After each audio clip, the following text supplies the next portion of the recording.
Timnas Indonesia sama sekali tidak takut menghadapi dua negara papan atas Asia, Jepang dan Arab Saudi. Ijaz dan kawan-kawan siap bertarung sampai tetes darah terakhir demi menjaga asa ke fase selanjutnya. Skuad Garuda akan lebih dulu menjamu Jepang pada 15 November di Stadion Utama Gelora Bung Karno, Jakarta, dan 4 hari berselang meladani Arab Saudi di tempat yang sama. Pada matchday kelima dan ke-6 grup C putaran ketiga kualifikasi Piala Dunia 2026 zona Asia nanti, tidak ada pilihan bagi Indonesia selain meraih poin, dan itu sudah ditegaskan berkali-kali oleh Sintayong selaku pelatih kepala. Secara ranking dan prestasi, Jepang dan Arab Saudi memang jauh melambung di atas Indonesia. Kedua negara tersebut juga sudah beberapa kali tampil di putaran final Piala Dunia. Kita harus bisa mendapatkan poin. Persiapan harus lebih baik. Tandas juru taktik asal Korea Selatan yang sempat mendapat kritik karena mengubah starting 11 kontra Cina, termasuk menunjuk Asnawi Mangku Alam sebagai starter dan kapten tim menggantikan Ijaz. Timnas Indonesia dengan torehan 3 poin butuh suntikan angka signifikan agar bisa beranjak dari posisi 5 klasemen grup C. Jepang masih perkasa di puncak klasemen dengan 10 poin, sedangkan Arab Saudi di posisi ketiga dengan tabungan 5 poin. Selain Nazar Sintayong dan juga tekad baja Ijaz dan kawan-kawan, setidaknya ada 3 hal lain yang bisa membuat Jepang dan Arab Saudi bakal ketakutan menghadapi Indonesia kali ini. Mari kita cek faktanya. Yang pertama, cuaca dan iklim. Jepang dan Arab Saudi memang beriklim panas seperti Indonesia. Namun cuaca dan iklim di Indonesia, khususnya di Jakarta, tak bisa ditebak alias berubah-ubah secara ekstrim. Tak menutup kemungkinan kontra Jepang maupun Arab Saudi yang rencananya akan dihelat pada malam hari pukul 19 waktu Indonesia Barat di Stadion Gelora Bung Karno, Jakarta bakal diguyur hujan deras. Jika itu terjadi, maka akan sangat menguntungkan bagi pemain Indonesia yang sudah terbiasa bermain di iklim dingin termasuk hujan. Hujan dengan kesejukannya juga akan lebih memacu semangat ribuan supporter tuan rumah untuk memompa semangat Ijaz dan kawan-kawan untuk mengebuk Jepang dan Arab Saudi. Yang kedua, para supporter. Tak diragukan lagi, kehadiran ribuan pendukung setia tuan rumah pastinya akan menjadi tekanan tersendiri bagi pemain-pemain Jepang maupun Arab Saudi. Entah sudah berapa kali tim tamu terkapar atau pulang dengan tangan hampa dari Stadion Gelora Bung Karno, Jakarta. Australia misalnya, mereka nyaris kalah sebelum akhirnya harus puas bermain 0-0 dalam matchday kedua beberapa waktu lalu. Tekanan loyalitas skuad Garuda benar-benar membuat Australia kehilangan semangat dan tenaga.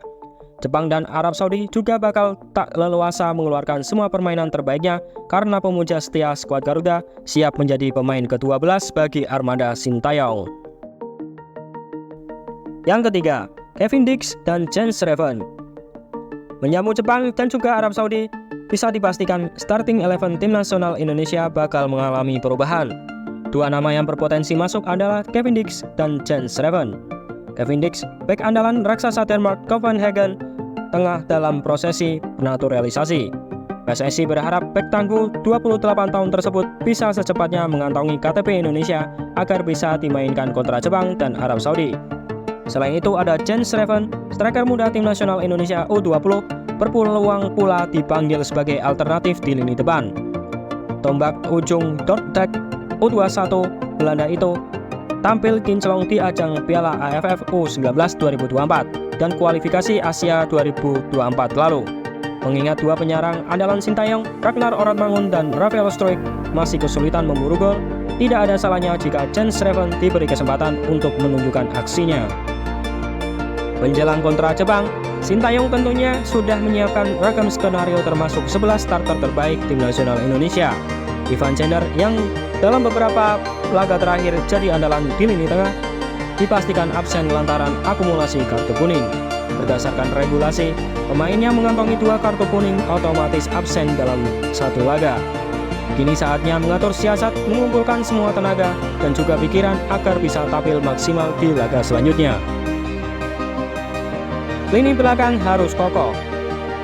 Dari semua lini belakang harus benar-benar solid dan kuat. Karena Jepang punya sederet penyerang yang haus akan gol. 3 kemenangan mereka sebelumnya sangat mengerikan. Menang 2-0 atas Arab Saudi, menggiling Bahrain 5-0, serta menghancurkan Cina 7-0. Beruntung, Indonesia punya banyak stok di jantung pertahanan. Hanya saja, antisipasi harus tetap dipikirkan karena segala kemungkinan bisa terjadi di sepanjang pertandingan. Saat melawan Cina misalnya, Wes Hilgers yang bermain sebagai starter tiba-tiba tak kelihatan jelang babak kedua. Ternyata bek 23 tahun milik Twente itu ditarik keluar karena cedera. Tak sedikit yang kaget, namun kegagalan Mers Hilger mengunci pergerakan Zhang Yuning yang berbuntut gol kedua ke gawang Martin Paes pada menit ke-44 bisa jadi pemicu kemarahan Sintayong. Mers Hilgers kemungkinan besar masih masuk dalam starting 11 versus Samurai Biru jika cedera ankle-nya sudah pulih. Selain dia, bila Sintayong menerapkan formasi 3-4-3, J.I.J.S serta Rizky Ridho kemungkinan bakal jadi pilihan pertama. Kalaupun pada akhirnya Mers Hilgers harus menepi karena masalah kebugaran, maka sosok pengganti yang tepat adalah Jordi Amat. Kalau tidak, ada Wahyu Prasetyo.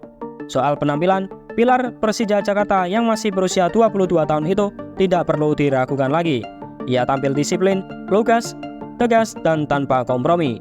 Pemain lain yang juga terancam absen adalah Justin Hubner. Seperti Mers Hilgers, Justin Hubner juga masih berkutat dengan masalah kebugaran. Sintayong tidak berani memastikan apakah Justin Hubner bisa diturunkan melawan Jepang. Walaupun dia kembali bugar, sebenarnya belum bisa dikatakan fit karena perlu pemulihan, kata Sintayong. Masih terikat di lini belakang, rakyat Indonesia berharap PSSI segera mengebut proses naturalisasi Kevin Dix. Dengan demikian, bek andalan FC Copenhagen Denmark itu sudah bisa diterjunkan pada November nanti. Performa Eliano Reinders. Yang tak kalah menarik adalah Eliano Reinders. Penyerang 23 tahun itu belum juga menunjukkan pesonanya setelah sempat dimainkan di babak kedua dalam lawatan ke kandang Bahrain yang berakhir dengan skor 2-2. Menjamu Jepang, ada peluang buat Eliano Reinders akan dimainkan sebagai starter. Ia akan mengisi sisi kiri atau sisi kanan serangan, bahu-membahu dengan dua penyerang lainnya yakni Ratnar Oratmangun serta Rafael Struijk. Kehadiran Eliano Reinders membuat Witan Sulaiman, Marcelino Ferdinand, dan Eki Maulana Fikri tertebak alias tidak lagi menjadi pilihan utama.